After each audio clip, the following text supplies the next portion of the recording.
Now I'm talking to Jill, who has been telling me about a situation in her organisation which has had an impact on a particular policy, and in this instance we're going to look at the lone working policy.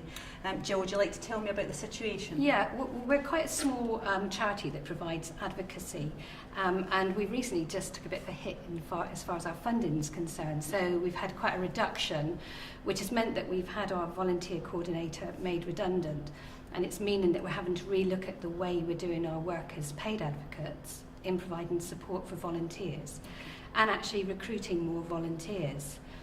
Now, the difficulty is that because we're a charitable organisation, we haven't got a lot of funding. So we don't have funding to provide sort of mobile telephones, and volunteers don't have access to the database in terms of diary entries and things like that. Right. So clearly it's important that we have a policy that reflects what we can actually provide, particularly around lone working, because obviously it's a really important area. Okay, absolutely. Well, it is. So let's look at that particular policy and see how we can go about amending it or changing it to suit your situation. So we're on the Ask PIP homepage.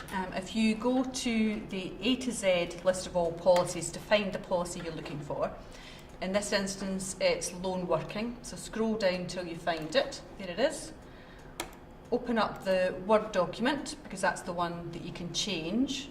And when it comes up, open it, click on File, and then save it to wherever you want to save it on your hard drive. Yeah. In this case, I'll save it to the desktop, and then I'll come back out of that, and there it is, lone working. Yeah.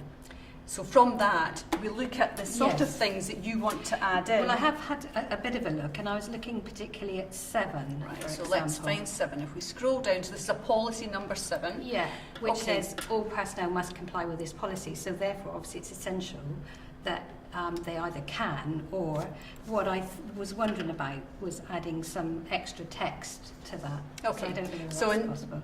To add extra text, all we need to do is go to the point in the policy which you want to add, and then start writing whatever that text could be. So in this case, if individual, I'm not going to go through the whole thing today, but what we will do is I'll put in and just show you how you actually go about changing it.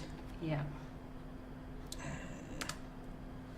Right, so from there you put in whatever text you want to do, and say for instance you wanted to put, you changed 7 and then you wanted to put a subheading in 7.1, you would just go in there, add in 7.1, add your text, do whatever you want to do, and then when you're finished doing all the additions and the amendments that you want, you just save it. And then you have the policy that you want. So that would be if there was a bit of additional information, but if I didn't have additional information, I'd just keep it at 7. Absolutely. And you can also, if there's a part in the policy that you think that's extraneous, we don't need that information, you can take that point out. So that's the whole idea, that you can adapt this to suit the situation yourself.